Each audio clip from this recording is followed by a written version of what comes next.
بسم الله والصلاة والسلام على رسول الله. وازيكم يا شباب؟ ورجعت لكم بفيديو جديد. فيديو النهارده يا شباب باذن الله هعرفكم ازاي تضغطوا حجم ملف بي دي اف بطريقة سهلة جدا ومش هتاخد منك دقيقة. طبعا الطريقة بدون استخدام اي برامج ومش معقدة نهائيا. دلوقتي انت مثلا معاك ملف بي دي اف حجمه بتاع مثلا 13 ميجا، عاوز مثلا تضغط وتخليه مثلا بتاع 8 او 7 في الحدود دي يعني. تمام، مش هقدر اقول لك النسبة بالظبط. المهم انك انت هتقلل من حجمه مع الحفاظ على الجودة بتاعته ان شاء الله. بس اتمنى منكم قبل ما ابدا في الشرح تصلوا على النبي عليه افضل الصلاة والسلام، وتدوسوا لايك للفيديو لو عجبكم، تشتركوا في القناة وتفعلوا زر الجرس. ومن غير مقدمة كتير يلا نبدا في الشرح. اول حاجة يا جماعة هنروح على متصفح جوجل كروم وهنكتب I love PDF. I love PDF. تمام، اي متصفح عندك هيروح ظاهر لك الموقع ده ilovepdf.com. هتروح دايس عليه وبعد كده تروح على حاجة اسمها، طبعا في هنا خصائص كتير تقدر تستخدمها، بس احنا هنروح على ضغط بي دي اف وهنحدد ملف بي دي اف عاوزين نضغطه. طبعا انا ما عنديش ملفات كبيرة، فمثلا هختار اي ملف من عندي مثلا، وليكن يا جماعة لحظة.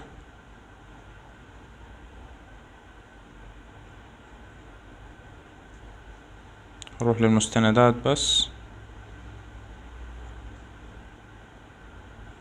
وليكن يا جماعة مثلا عاوزين نضغط الملف ده اللي هو ده، اللي هو 1 ميجا و68 من 10.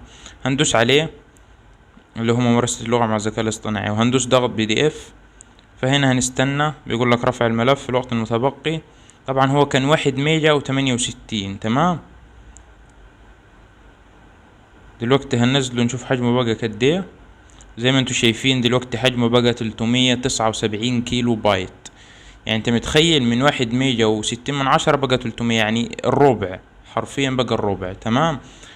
طبعا تقدر تكمل انت طبعا بعد مثلا ما خلصت الدمج ونزلته، تقدر تعمل الضغط، تقدر تعمل دمج مع ملفات تانية، تقسم وتضيف ارقام صفحات، تعمل له حماية، تكمل باقي الخصائص. طبعا الموقع مليان حاجات كويسة جدا، زي انك انت تحول بي دي اف الوورد، او تدمج ملفات مع بعض، او من وورد البي دي اف، او تعدل في الملف نفسه. يعني اشياء كثير باذن الله هتفيدك في الموقع الخفيف ده.